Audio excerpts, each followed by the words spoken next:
All right, welcome to the part of my house that looks like your grandmother's house. so, so there you go. Texas State, woo, Texas State. Now, when I went there, it was called Southwest Texas State because I'm old. And I'll show you all my grandmotherly sorts of things. So the candles are from my niece, yay, and they're nice. And that's a nice picture of my husband.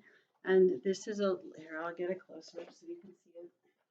Nice picture of my friends from Brazil who came to visit me and then left me with this lovely picture. So there you go. All right. That's all the grandmother stuff. All right.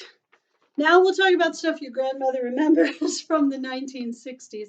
And this is question number 3 to compare the civil rights movement in the North to the civil rights movement in the South. Now, I listed a bunch of page numbers there for you.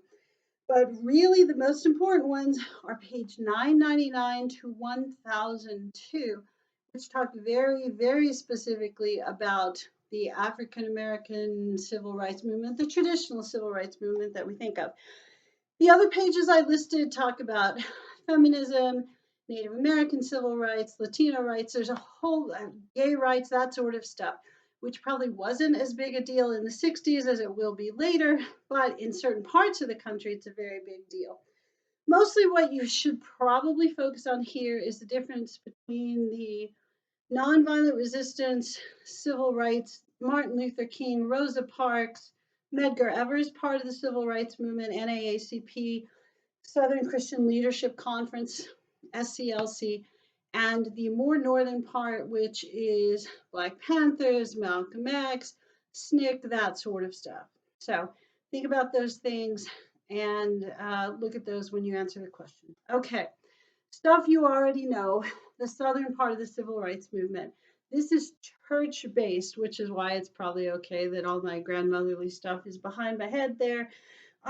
Because really, the civil rights movement in the South was based in churches and was led by pastors. And there are some pretty legitimate reasons for that. Pastors tended to be the best spoken folks in their communities, and they also tended to have the most formal education.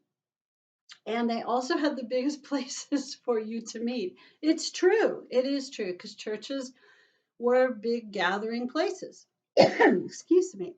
So it makes sense in some ways that if you need a place to organize, a place that you're going to be left alone by the police, a place where you can get the most important and most respected leaders of your community together, it probably is the church. So that kind of makes sense that that's the focus of the southern part of the civil rights movement. Also, larger populations of African Americans in the South, but also more ingrained power of white supremacist types groups. So, uh, oh goodness, the KKK and the leadership councils in the South. So, um, being isolated from those groups who really tended to control law enforcement groups and tended to control schools and political systems was really important. Now, in the North, things that you want to talk about that are a little bit different. Black Panthers. Now, Black Panthers can be a little controversial and legitimately so because occasionally they did declare war on the police. But their perspective was we need to declare war on the police and shoot at the police first before they shoot at us because their experience had been that the police were not there to protect them. They had some difficulty with law enforcement, to say the least. So, lots of people who get involved with the Black Panther movement do so. I'm not, it's your decision whether it's a legitimate movement or not.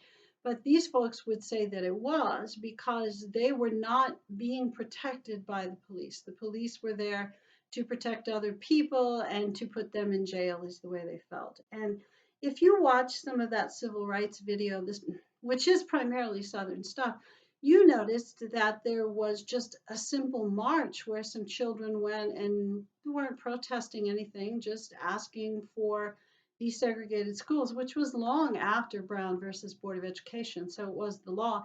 And folks in Alabama locked up 700 kids in an adult prison, and they hadn't done anything wrong. So for people to think that maybe the police were not there for their benefit was not necessarily unreasonable.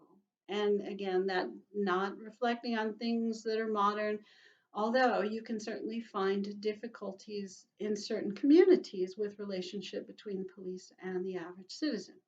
So Black Panther Party, I think we typically see them as the guys who went in with machine guns to the Sacramento courthouse and took a wrong turn and ended up in jail for a long time.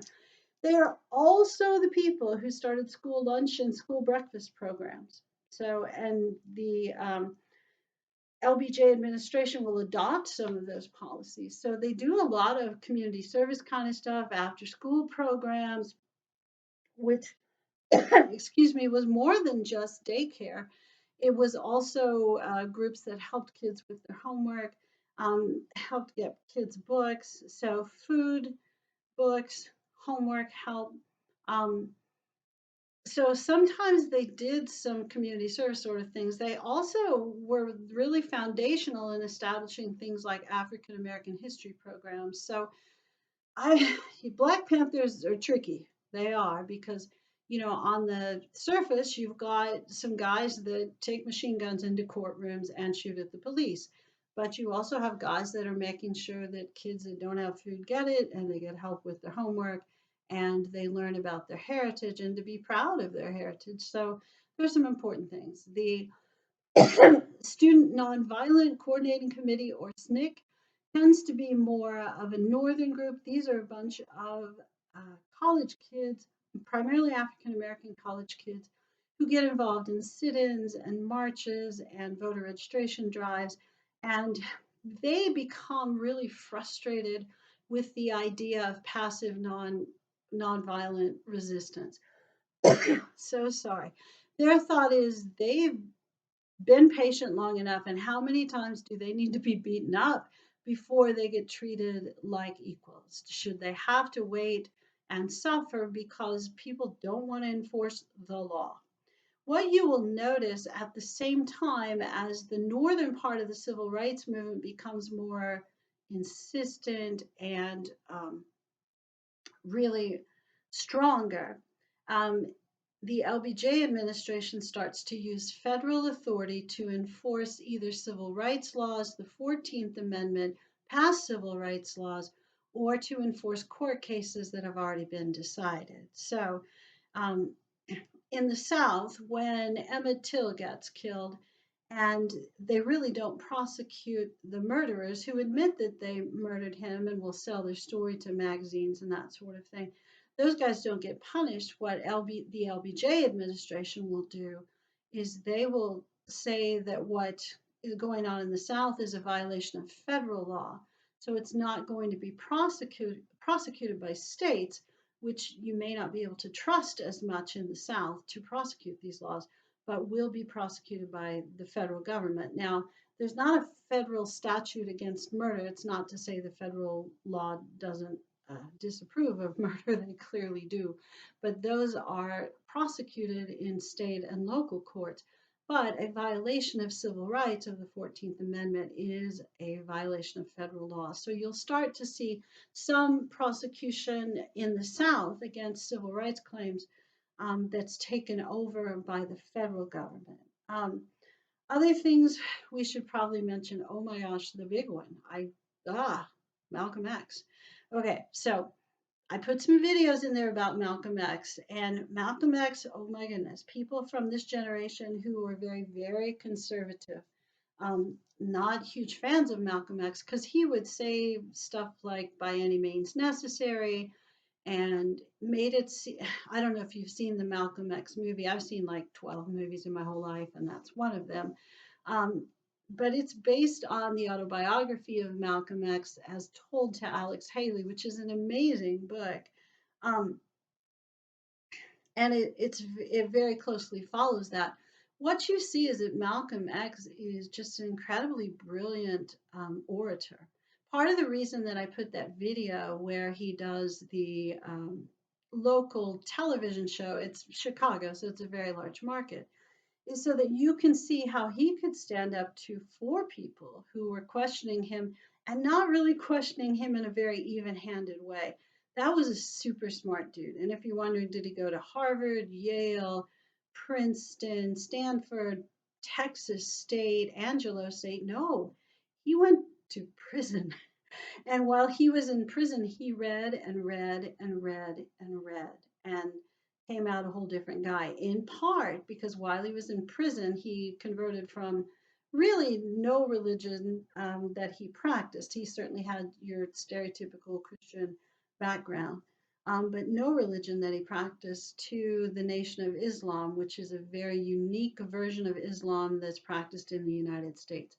You'll notice if you look at some of the information that he changes his mind about some things once he goes on the pilgrimage to Mecca and sees the different ethnic backgrounds of different Muslims and how well he's treated.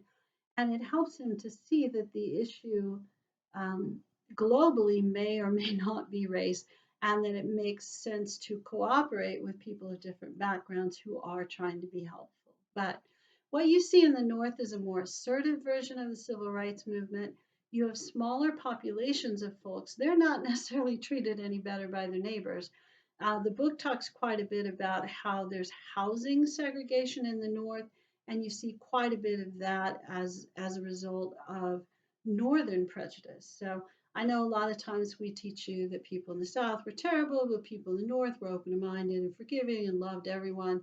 No, they just had different groups of people to hate, and there weren't as many African Americans in the North. So the civil rights movement's different in the North. It's more urban, it's in denser populations, it tends to have a more aggressive leadership, and it comes at a later time, so their measure of success is different and maybe seems faster.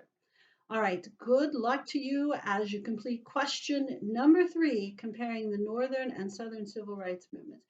Feel free to add in some of the not traditional civil rights movement stuff if you want to. Don't feel like you have to. Completely up to you on that one. Again, email me if you have questions. Hope everything's going well for you. I know I miss you. I suspect you miss seeing me as well. All right, next video, not from the grandma section of my house. All right. All right. Good luck.